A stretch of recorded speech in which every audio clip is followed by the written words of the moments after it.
complicated each other. Draven was played for Wild Turtle in both of these matches, which he's kind of been hovering on and off of. And Elise was traded back and forth between Zion and the Odd One between week 1 and week 4 as they matched up. So we'll have to see if those are kind of contested picks. The thing about this game is going to be the 3.9 patch. Draven's passive is completely changed. Yeah, that's true. He lost a lot of early game bullying power. People definitely know that it's a nerf, but they're not quite sure if they still want to play with Draven because nobody has really had time to experiment with the new passive and see how the extra gold, can come into a new item at a specific time, or how they can actually roll with the new kit. So I think they might shy away from this Draven until they've actually adjusted to the new passive. We'll see what they do. Renekton's out. Week 1, TSM came into this matchup with a heyday team. They had Kha'Zix, Shen, Thresh, the Draven that they wanted, like you said, passive change. So taking out the Zed, that's at Reginald. Kha'Zix-ish. You don't want that single target assassin coming in too hard. But we'll have to see what they decide to ban out. Jace already off of there, obviously, coming into this matchup between these guys. I'm really wondering why Reggie has not pulled out his Lissandra, because when Lissandra first came out, everyone was banning it against TSM. And I feel like after a couple weeks of it continuously being banned against Reggie also kind of forgot about Lissandra because he's like, oh, I'm not going to be able to play her. But now, teams are not banning it against them anymore, and it's open, but he's not actually picking up that champion even when it is available. It is interesting to see that they don't use it, and it gets used a lot in Europe in the LCS and whatnot. So, maybe these guys looking for the momentum before they try to branch out, but maybe branching out is the answer in the first place. It fits his playstyle so well, and he actually put in a lot of practice when it did first come out and then stopped after it was getting banned so much. But we are going to see the go-to pick here for the Odd One. His favorite jungler at this moment is Elise. That's what he used to climb up into the Challenger, and she's just so strong right now because of the amount of damage she can put out without having to build any offensive items. Just because of her Qs, the percentage damages there combining to keep her relevant all game long. And those first 3 picks are some of the ones I was just talking about that TSM had. All of those first 3 picks on their team in week 1 games. So already Coast trying to take away that Shen from Dyrus and not give him that global pressure or presence. Dyrus now hovering over that Rumble. It looks like he wants to be the one in charge of the Yordle today because he really got schooled yesterday by balls out in that bottom lane. So what is the matchup now? Jarvan, obviously we know Nintendo likes to do the Doran start, and we've seen some other junglers doing it as well. How's that fare against the Odd One or against Elise when you're not going for potions? So the normal Doran start that we've been seeing on the Uders and the Lee Sins are because either the Udyr player is taking a 2% lifesteal quintessence, and they're using that plus level 2 turtle stance to lifesteal back up, so they don't have to have any potions, or the Lee Sin with the safeguard also has lifesteal doing the same thing. Now Nintendo's Doran start on his Jarvan, he didn't take any lifesteal. He just skipped the jungling altogether after getting both buffs. He takes both of his buffs and then immediately recalls and goes to their solo lane that's being 2 versus 1. So that depends a lot on how the actual lane matchups come out. Because if you make that start and TSM makes the switch to go 2 versus 2 in their lane and then have the solo laners go against each other, then we'll see Nintendo making the moves for the early ganks instead. Let's see what they lock in for these last few ones. What will help those ganks assist in the lanes? It was a Graves and a Twitch for the last 2 matchups that Don't Mash Me brought to the table for TSM. We'll have to see what he decides to do some pew-pews with this game. He is up against that Vayne, a late game team comp coming in. It looks like he may be thinking about that Twitch once again. Yeah, he's thinking about it, and he does lock it in. Don't Mash Me there. He really loves the crit Twitch style. He's gotten the Sword of Divine a few times actually on the Twitch, going for the 3 guaranteed crits to get that burst damage down for a team fight. But with TSM already having Rumble, their sort of mid-game team fighting, especially around the Dragon Pit, is going to be very scary. Looks like TSM with their last pick here in our first game of the day. And we'll be starting off against Coast. And like we said, these guys started off the summer split, so they're well aware of what they have for each other.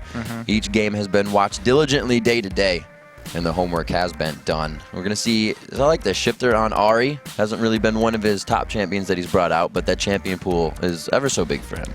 They definitely use him as a playmaker too, though. And Ahri, with her 3 dashes and the charm, is a great one for setting up picks. She can catch a single target out of position, and that's what they want to do against this TSM team that's running this dual combo here of the Rise and Rumble. that are looking for the AoE damage. They'd rather just snag somebody out of position, either use the Ahri or come in with a Shen Stand United to just turn the small skirmishes into their favor, whereas TSM is looking to just wipe out everyone at once.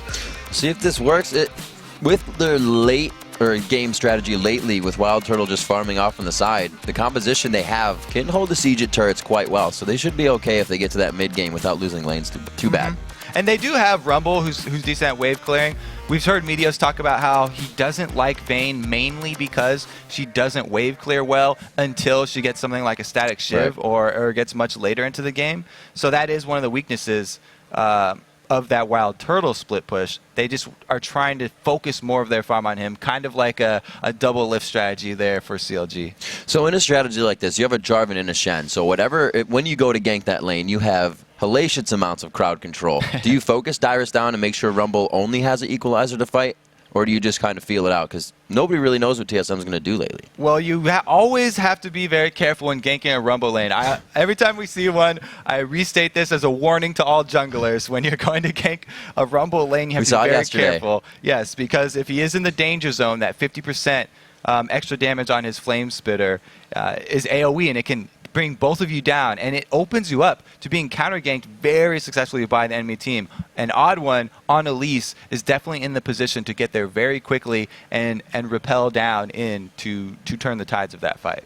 All right, getting on to the Rift. We'll see what these teams have to do. When Coast took on Curse yesterday, Coast, I referenced what Curse was doing in the beginning of the spring split, is they put up a human line of scrimmage with the least amount of wards possible, and then once they start to leave, they reward that spot because they were obviously a human ward for it. So we'll see if they continue with that.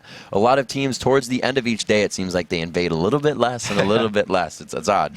It's interesting that TSM, they have 2 Explorer wards, too, speaking of how many wards they're grabbing. So those are short wards, it's only going to last the 60 seconds. But because Ryze goes full utility, they have the option of grabbing another one. He doesn't have to get that, by the way. There's plenty of really strong masteries in that utility tree that he could opt for. So having both of those makes me think that they will look for something early, and they are going to try and get an advantage in the jungle.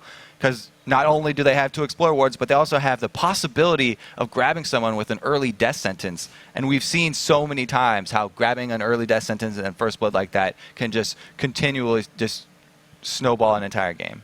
And how does the lane work like this for Mashme back in the other favor, right? Because if you hold the death sentence, it kind of acts as aggression as well, because then you always have the chance to use it. But there's sustain in that lane from Daydreaming. Are they going to match that up and want to go 2v2 since they know they're just going to be healed up? The big story, if this happens to be a 2 versus 2 lane matchup and both of them do end up meeting each other, is going to be ward control of the side bushes. It's so important as a support when you're going up against Nami and Thresh specifically to get the vision inside one of those bushes, because if you can see a death sentence being started, it's so much easier to dodge. And the exact same thing with Nami Bubble. But if you're blind, the cast of a Nami Bubble landing is way too difficult to dodge if you don't see the cast coming out. So they definitely are going to have to use a lot of their wards for the side bush control just to be able to stay in that 2 versus 2 lane and fight competitively. All right, looks like we're going to get this one restarted right quick. Nintendo Dex just loaded in with the incorrect runes. I think, obviously, he selected the right ones, but it just kind of blipped out on the way in. So we're going to get those fixed up. No reason to head around the jungle without any runes. Hotshot did it in the spring split, and he kind of saw that it was good. But he played Cho'Gath, and Cho'Gath becomes a giant beast. So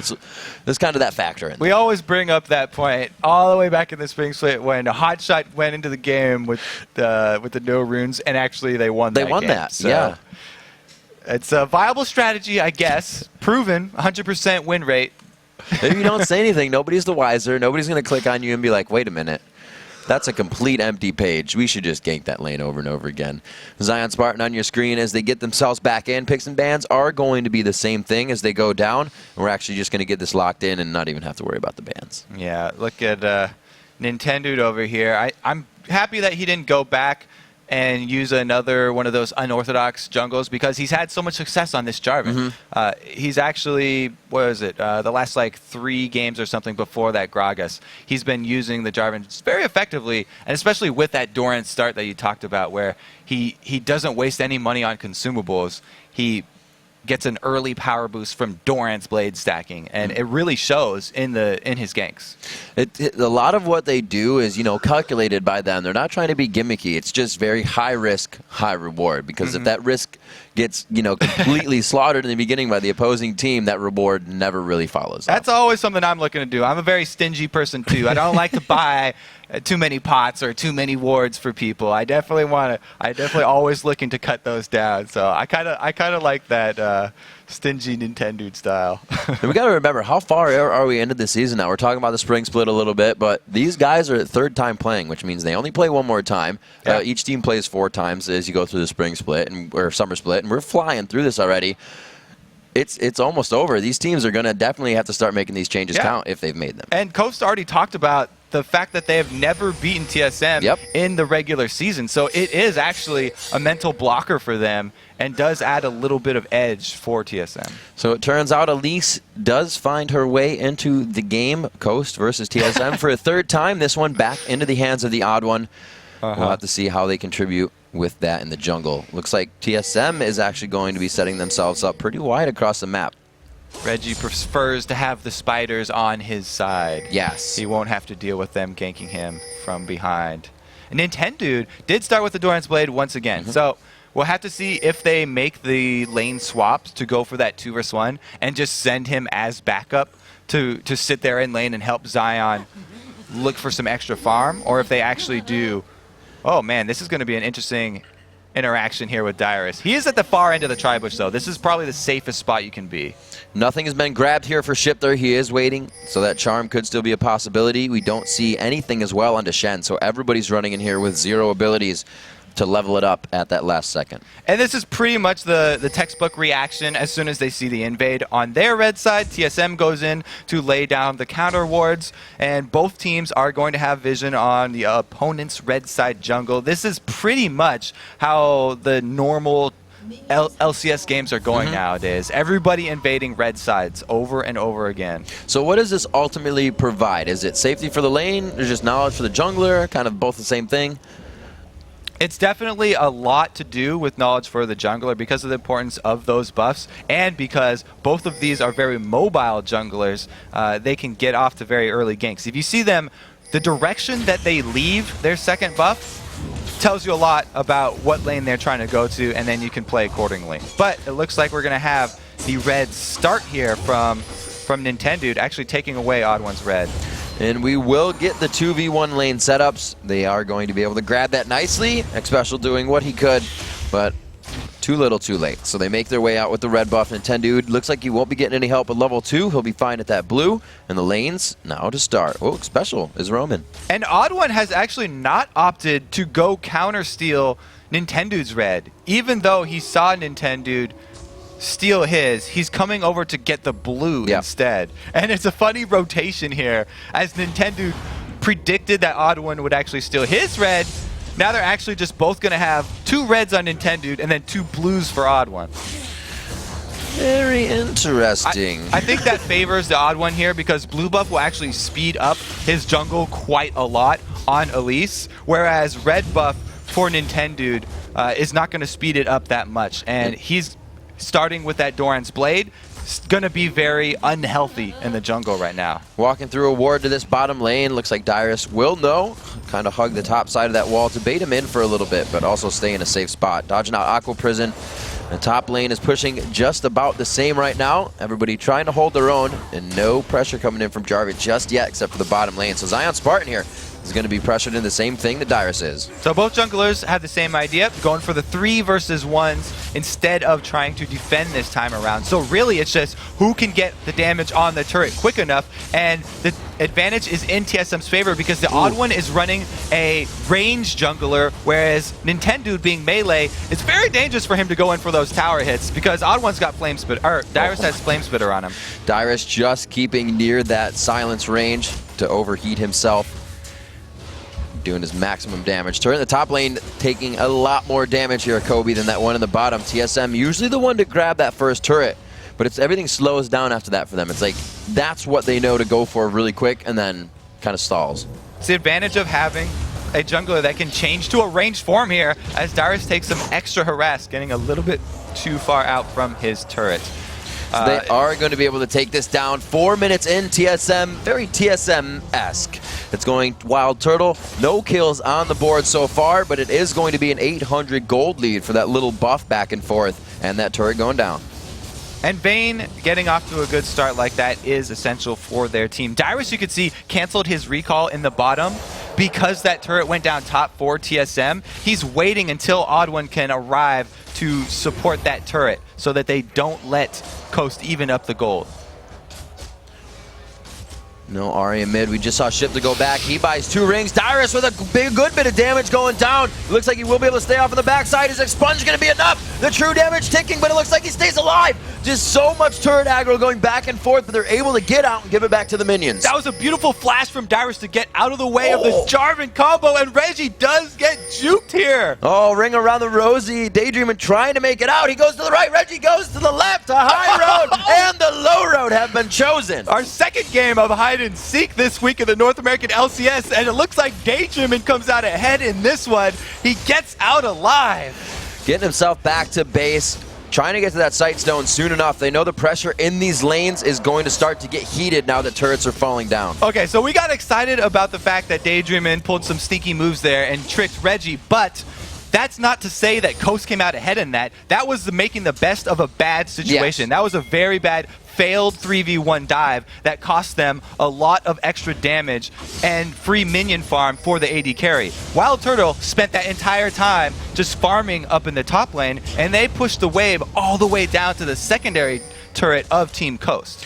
A whole bunch of summoners went with that as well. They might know Mashme and Daydreamin, both flashes will be coming up at the same time. We'll see if they try to act on that or use Dragon as an advantage point to pressure those. 6.9 to 7.5k TSM grabbing a bit of gold as they're still just going back and forth. It's all about the CS and that turret for them. There are no kills on the board right now. This is so dangerous for Don't Match Me and Daydreamin right now. Just because they failed that dive, they have 0 summoners at their disposal, and Daydreamin didn't bring any wards to this lane either. So TSM can call that out to the Odd1, and they can gank down bottom very, very easily. He bought that health crystal now, goes back to pick himself up some wards. They have switched Dyrus into the top lane. As you can see, Zion Spartan now heading off in the 1v1, so the 2v2s to match up. Nintendude there. Looks like it's only going to be for some turret damage, though. And Dyrus, again, he can use that Flame Spitter under a turret to damage both enemies at the same time. Shifter, however, was able to shove Reggie back because the early rise is so weak, and now that's freed him up to come for another 3v1 dive. They try to go in. Shifter up top. He gets the charm on, but he's behind the turret. Will they be able to pinch themselves in and get out at the same time? They do. The aggro onto Shen. It looks like there may be a dragon coming from this, though, so they got to grab that turret. TSM not wasting any time. They are going to answer with this one, and Nami and Twitch cannot contest that. It's much too dangerous for them, especially since they don't have summoners. Now that Ryze has hit level 6, Reggie does a good job of using his ulti and that AoE to clear out the minions on the turret. That's pretty big. A Dyrus for a dragon. Yeah, great trade right there for TSM. They're continuing. Oh, here we go. Flash He gets Reggie. it. That ignite may not be enough. It's going to take a few times. He should be good. The potion's going. Zion Spartan to turn Reggie back around. His flash is down there. He gets a little hyphy in the top lane. Yeah, flash and ignite down for Reggie, but because he kept 2 people up top, the rotation from TSM focused over to go to middle, and they're taking out the essential middle turret. They have control of their lanes. Control of every turret so far still. This bottom one finally about to go down. 2 have already fallen, and it's 4 minutes later that they're able to grab their first turret. They do have that kill on the board in their favor, and that gold goes to Nintendude, who is a playmaker for them and is one of the ones you want to get. Ooh, as Odd1 just steals away his blue buff again. This is one of the things Odd1 focuses most on, is continuing to keep track of the timers of his opponent's buffs. All 4 buffs he writes down in the chat. And it just paid off right there as he was a few seconds ahead of Nintendo to that blue buff. With that timer still in mind, we'll see where TSM starts to move. They do have pink and regular sight going down onto Dragon, so the battle there is in their favor. And really, Coast only has something for aggressive laning, for getting the farm down, not for taking that Shen Dragon ulti back. coming in.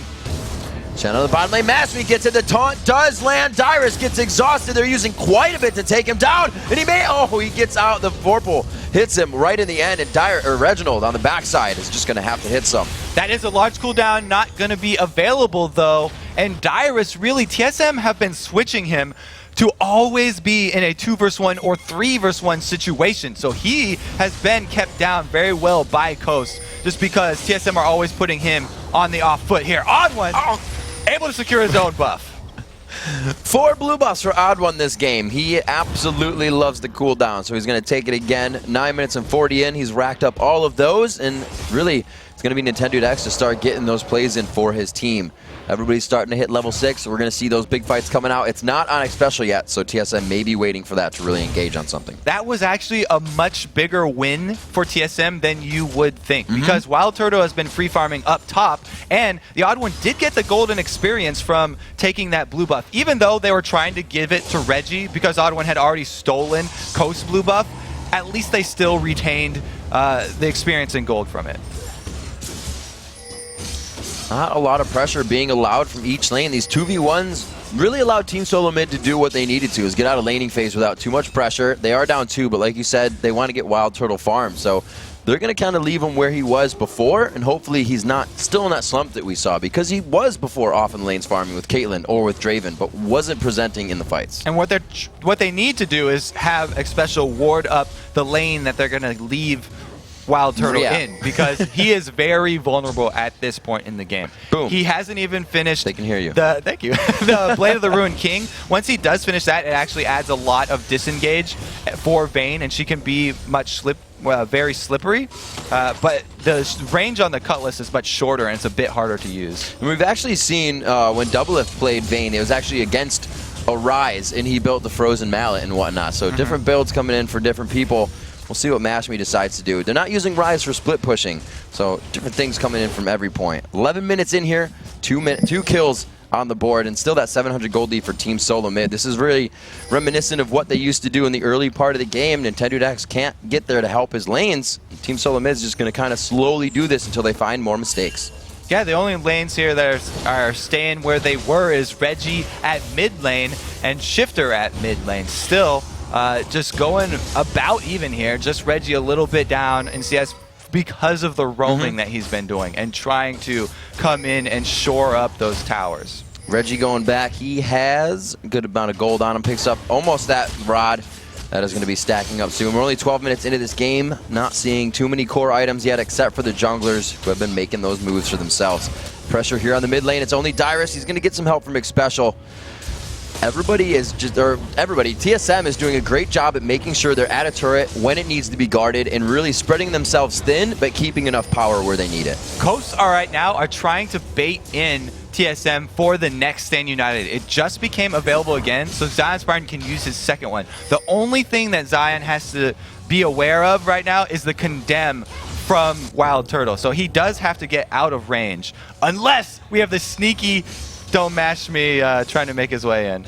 Nope. With that free farming Wild Turtle's been doing, Mashmi also at that 100 CS mark. 95 to 83 between Reginald and Shifter. And we can see the junglers, a little bit of a discrepancy, but not too much. Everybody quite close in this game so far. The sight stones are out, so a lot more caution being taken by both teams here as they see those in the inventories.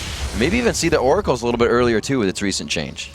Ward control at this point is extremely important, and 20 seconds on the next dragon is going to mean that Team Coast will probably try and use that Shen ulti, the Stand United, to get an advantage in that dragon fight. They can actually have him split pushing and have TSM the ones that are going to have to tank the dragon.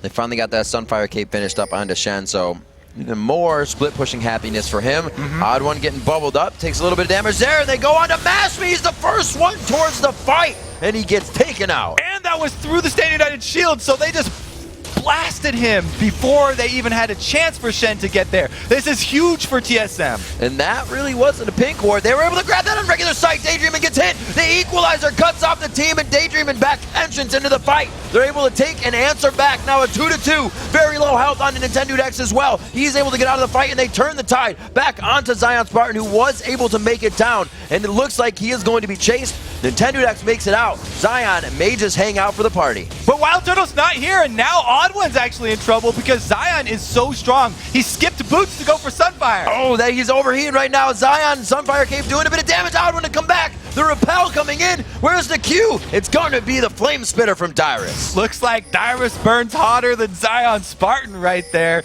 He does come out with the victory, and Wild Turtle leaving that fight did not cost them. So they went for the little bit greedy play there where they sent Wild Turtle bottom to grab a few extra CS and shove that into the turret, and it paid off there. They still came out with the kill. Very, very aggressive by Coast. They're losing Mash Me right off the bat and still choosing to go in.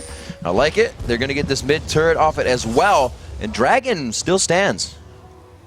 That one's still going to be a magnet for team fights too, because Reggie showed himself up top. Oh, Shifter coming across the mid side. He's going to have to go coast to coast if Reggie wants to get in here. Special up. It looks like they're kind of taking this one slow. No, it's going to be Nintendo to the back line with the flag toss. Xpecial gets exhausted on the backside. That might have been a misclick, but they are going to get out safely. It's definitely a misclip. Exhausting the Thresh is not the main target there. They're trying to get that one onto Wild Turtle. Now all characters have joined the fight, though, and we'll have another 5-on-5 reenactment. This time, you're going to have to watch out for the positioning of the Twitch, because Twitch players will get a little bit overconfident and say that they can misposition themselves because they are invisible, and it gives them that false sense of confidence.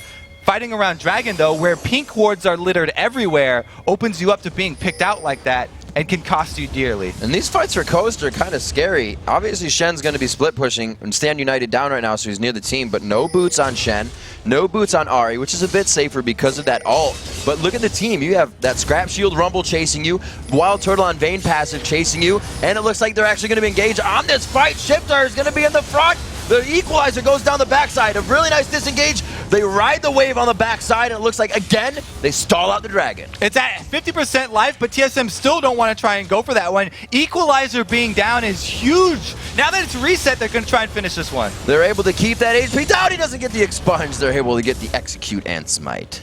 So TSM able to zone Coast off the Dragon, and Reggie coming up big there.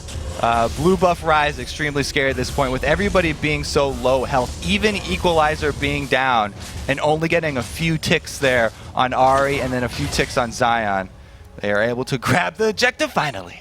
You know, with the items we see Shifter building here, the Deathfire Grasp coming out, the Rise pick comes into play even more, and even that Thresh to keep Wild Turtle safe. The Rune Prison as Ahri would try to come in and just one-shot out Vayne. Yeah, it'll be interesting to see if we have any early Negatron cloaks built by either of those two. Rise definitely would love to just go Spirit Visage next. As soon as he finishes that Rod of Ages, then if he can grab the Negatron cloak, it would protect him against that all-in from Ahri. And that's a very common build right now. Popularized by those Koreans. You always have to shout them out. But it just adds so much to Rise's kit because cooldown reduction is very important to him. 17.5 minutes in, the kills have been evened up as those are going in favor of Coast, which means TSM has been making the moves. They've been pressuring the Dragon fights quite well and making sure that everything going accordingly to keep the gold lead. It was 700 for quite some time, but now they have about 3K in their lead. We'll say 2K as they're about to approach 22,000.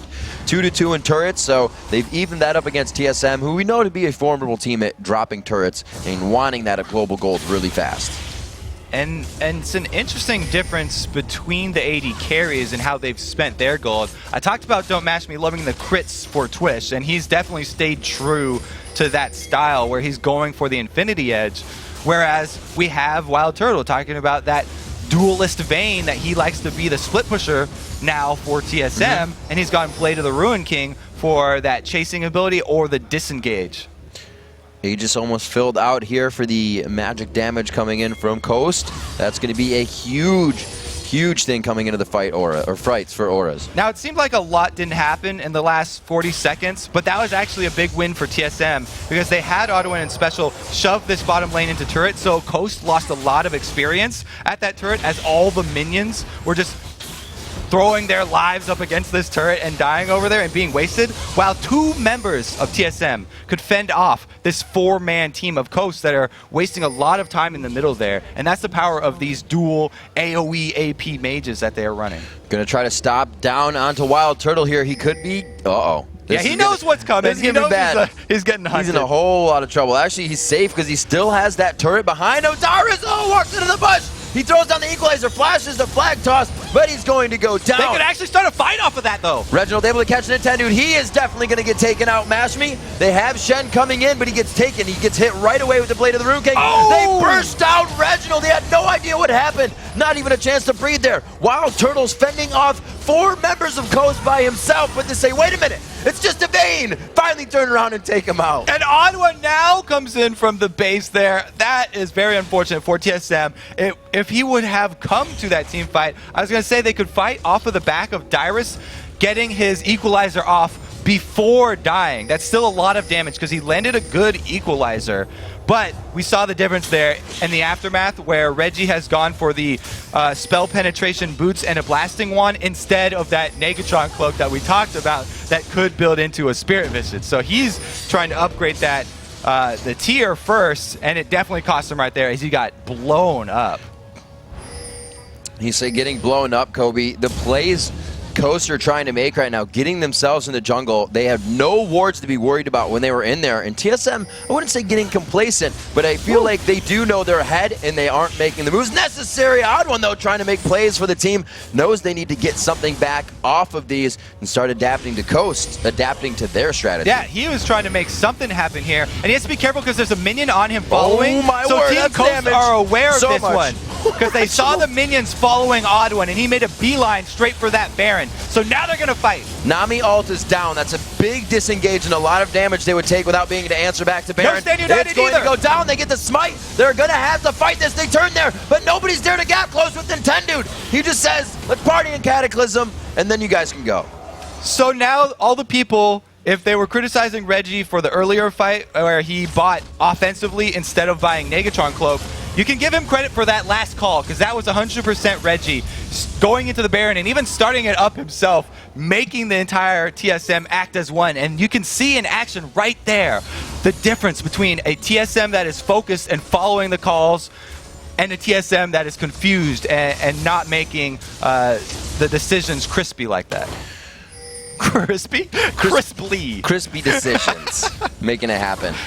We'll see what they can continue to pull out of this. Coast looking to make the magic happen now. They try. Oh, Special just on the outside. Oh, he plays back the taunt, and he got hit by the flask, and it still didn't matter. That was a play that just ended all of the engage. X-Special has shown time and again that he is definitely a contender for that Thresh title. That was an amazing play to stop that Bobby taunt. play. That right there, it just saved his life. That 100% that play. Dyrus in the mid lane, pushing minions. Shifter has no minions, so they're going to not do anything. No, 22 minutes in, 7-6, 4,000 gold. It's not been increasing that much. Somehow Coast is holding it to 4,000, and Team Solo Mid is getting all of these objectives, which They're means not going to hold it. Yeah, they're not going to hold it for 4,000 It's going to go up a little bit, but watch them grab a turret or a few kills off of this. Team Solo Mid still spreading themselves thin, and that's what Coast has been able to act on. And TSM are traveling as a pack right now because you can see how sparse their ward coverage is at this point. They need to give X-Special the time to walk through the jungles here as they escort him and allow him to place more wards so they can see the movements of Team Coast before they get into the danger zone. Keeping Dyrus in the top, this glow lets TSM know that that area of effect magic damage is not there from Ahri. Dyrus is in the danger zone. He's being cornered. Oh, the flash from Reginald goes into the fight. Starts that one off for the team, and it looks like they called to go through with this one. Odd One repels under the turret. They call back. Shifter has 1v1 Dyrus up towards the red buff, and it looks like they will continue. Nintendo locks him up, and the turret goes down at the same time. X-Special with the death sentence for Nintendo. It was actually a pretty good sacrifice there by Dyrus. 2 members were converging on him. I thought he was the one in trouble, but Reggie made up for it by flashing in for the initiation. Getting in there on to Shen. Zion Spartan forced out of the fight. He has no energy, so he's kind of just a figurehead right now to the fight. Also very low on health. These guys are not rocking the home guards yet. He has his first boots. He bought them very late. 24 minutes in. Team Solo Mid's going to take the inhibitor, and they're going to waltz out of the base. And there's the upside of building all offense on the rise. The burst damage that Reggie was bringing actually allowed them to land the kills before there was time for a reaction from Coast. So it is definitely a trade-off, and TSM are looking like they want to keep up their undefeated regular season against this Team Coast. Going through the consideration, the Negatron Cloak's actually coming out onto Shifter as he goes for the Abyssal Scepter. Zion Spartan going to be able to do some good damage here as these guys do-si-do it up the river. Mastermi's going to meet him. He has nothing to repel to right now. Looks like his special may go down. A good shield and help from Wild Turtle. And these guys have just continuously been in chase fights. They cannot find what they want. And this means they haven't been pushing something they want. They're just chasing. That was very lucky for TSM that they actually got out of that chase. No, it chase. just keeps happening. Coast almost were able to get a pick off, and that's what we talked about their comp being oriented around with that Ahri and the Shen. That's exactly the play that they wanted to pull off, but they couldn't quite close it there. And Wild Turtle showing up to defend his support right there really just saved his life. It's like Jat said yesterday, always 50 range. It's always it's like 50 range away. You can't get it. 25 minutes, still the score just equaling out always after these fights. They are finding the kills they need. There are not a lot of bounties to be had, though, since everybody continues to go down. So the gold is always coming from the move on the objectives, the move on where they can push the lane and figure out how to fully ace the fight, because we haven't seen it yet. And TSM need to continue to be decisive and follow the singular calls here that Reggie's making, because the other team has a Shen, and if they dilly-dally around outside of the base, then Coast are going to get back into this game. So you can see they're not wasting any time. They're going straight for these hard objectives, taking down the turrets, and forcing Coast to react so that they don't let Zion make use of his global ulti. So Baron has now worn off of Team Solo Mid. Doesn't look great for Coast to fight, but it does look a little bit better for them. So they're feeling that. Pressure relieved. The Abyssal Scepter finished out onto Ahri. We have to remember that last fight in the bottom lane, Ahri and Dyrus, like you said, they were keeping Ahri back. They didn't have that magic damage in the fight, so we'll have to see how that contributes if they can get their full 5v5. We haven't seen it happen from Coast yet. And for Coast, you can see Zion actually trying to split push in that bottom lane, but because he's built all tank, he's having trouble even dealing with a super minion wave. So he's not going to be able to push that one and put the pressure onto TSM to act here. They're easily going to be able to walk in and get more shots on that turret. And this is really TSM just flexing their muscles at this point. We're behind everything you have. We're going to dive you behind turrets. Oh, going in. That's the Deathfire Grasp onto Reginald, and he locks down Shifter. It's going to be the damage they need for this. Oh, he might get her. Oh, he goes down with the last Q. Shut down both ways. And that was the Stand United shield used as well. So a huge cooldown and a 1-for-1 trade. That is fine for TSM, even though it does bring Coast a little bit closer here. You can see Reggie, never the one to run away from a fight. He will stand and fight you until he goes down. They still have good siege onto the turret with Dyrus there. They have the equalizer up to really separate a fight if anything goes wrong. And it looks like they are still just going to, as I said before, flex their muscles and stand in front of Coast, as they really can't get out of their base. Because it's so early in the game, though, and death timers are not that long yet, only 5 more seconds on Ahri means she's going to come back up, and that will be a 5 vs 4 for Coast. Reggie's got much too long of a walk to be able to join them, and it does stall for the Baron to respawn. So even in this early part of the game, is it gold right now, or a contribution of those death timers to why we aren't seeing home guards just yet?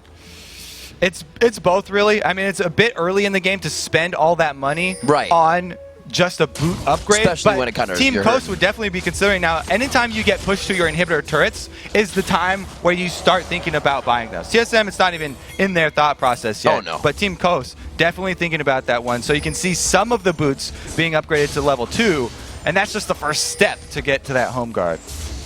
We'll see what they can do. Daydreamin finally picking up that Oracles. He's going to start roaming around and taking back their jungle. They've been in almost a complete blackout, which means they've been fighting in the choke points and the stairs of their base, losing one person at a time, but gaining one as well. 8-8, now 9-9 after that last little battle, but the turret in favor of Team Solo Mid here, they're going to be able to grab that. See what they can do off of this. This turret going down and the fact that they have a super minion wave inside of Team Coast's base means that they can easily force this Baron, and it's going to be very, very hard for Coast to contest this one because Zion does not have his Stand United to join the fight here. So him going down there means if TSM can catch any of Coast at this Baron contest, then it will be a 5 vs 4. There's the equalizer. There's the Nami wave coming through. It looks like they're going to be okay for this one. Reginald again into the fight with a flash and an engage for his team. They continue to go. Odd1 picks one up. Wild Turtle is going crazy now. He's got the attack speed going, and he does. No, it's going to be Dyrus picking that one up. A long-range Cocoon over from downtown. The Odd1 helps to take out Daydreamin. Like I said, that was a very risky maneuver from Coast from the very beginning right there. At best, it would be a 5 vs 4 with a little bit of extra Baron damage on TSM.